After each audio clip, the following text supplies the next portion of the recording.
Last year, I went thrift shopping with a friend of mine, and we came across a collection of old cassette tapes, and I decided to buy this one. Have I ever been a fan of Iron Maiden? No. Have I even listened to any of their music? I don't think so. Do I own a cassette player?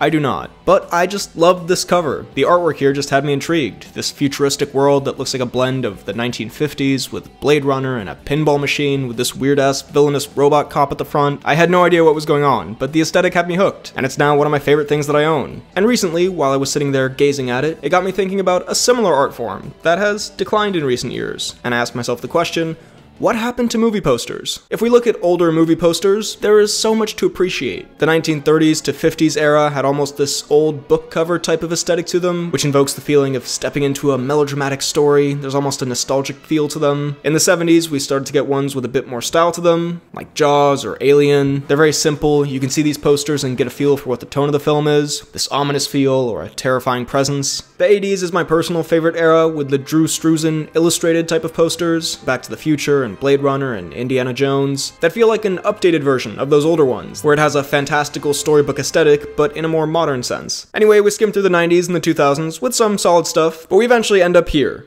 with these. These modern day posters have lost pretty much all the qualities that made those other posters great. There's no real artistic quality, there's hardly ever a conveying of the film's style or tone, and they're all very similar and can blend together. It's all part of the same trend now: big faces, medium faces, smaller faces, way too many characters, overcrowded with what looks like just PNG images of characters stacked on top of each other. I mean, come on guys, this is how I make the thumbnails for the Poorly Planned podcast. It should not be how you market the movie. So why or how did we get to this point? Well, my first thought, being the cynical asshole that I am, was that the posters are sort of following the trend of blockbusters, with them in the 80s being wildly original and captivating and generation-defining, and now, although there are certainly exceptions, they're much more generic, with an assembly line production feeling to many of them. With the decline of a type of film's quality, it makes sense that all associated art with it declines as well, in a similar way, becoming more generic. This, however, doesn't explain the blockbuster films that are still good, that still have terrible posters, or just boring, forgettable posters. And this Guardian article tries to posit an explanation for that. Quote, "The modern film poster is the victim of a desperate tug of war, and the result of a murky cocktail of contractual obligations, lead actor's name must be at certain font size, commercial needs, does this poster appeal to ABC1 males, limited options, stars reassembling for a poster shoot isn't always viable, and protracted conference calls to LA with 20 women called Melissa." Basically, the gist of the article is that in the Hollywood system now, with so many different people at the top wanting a specific thing, and there being so much worry about appealing to as big an audience as possible, the most generic, safe choice has been proven to be the most effective in satisfying as many people and different demographics as you can. This is what leads to the posters not challenging anyone in either direction. So no one can think, that looks weird, I'm not gonna go see that. But also, they can't think, that's such an amazing poster, I have no idea what that movie is, but I have to see it. Like, no one's gonna go see a movie based on a poster they see now.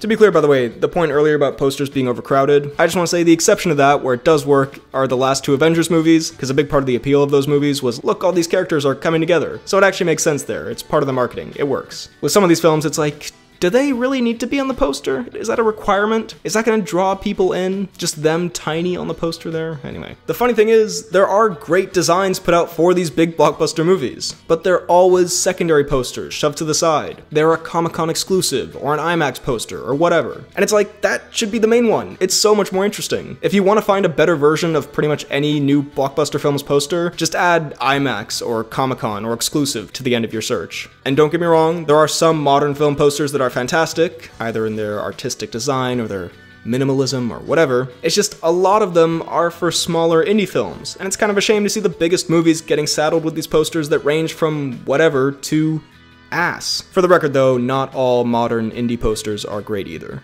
Please see The Whale. So in conclusion, it could be easy to make the argument that none of this really matters. Posters are just a promotional tool, it's not the film itself. And you would be right, although really, if you think about it, we're talking about movies here. Like if you want to play that game, none of this really matters that much. But I do think film posters can be an art form. Like pretty much anything that's associated with a film. Whether it be the scenes, or the score, the sound effects, even trailers can have artistic merit to them. And it's a bit of a shame that posters seem to have followed in the direction of a lot of blockbusters, again, a lot lot, not all, some are still great, in that nowadays many are more unoriginal, safe, boring, and uninteresting in order to appeal to as big of an audience as possible. Making a big group of people feel, yeah, that was okay, rather than possibly making a small group of people go, that was insanely awesome. I get it, it's a business, but also big blockbusters that were more original used to also appeal to big audiences, so I don't know. That's another old man yells at cloud type of rant for another day. What with certain retro trends like vinyls coming back in a big way, maybe movie posters could have a resurgence in the future, especially if there was a bit of an original blockbuster renaissance, but at the moment, it's a little bit sad to see the state they're in.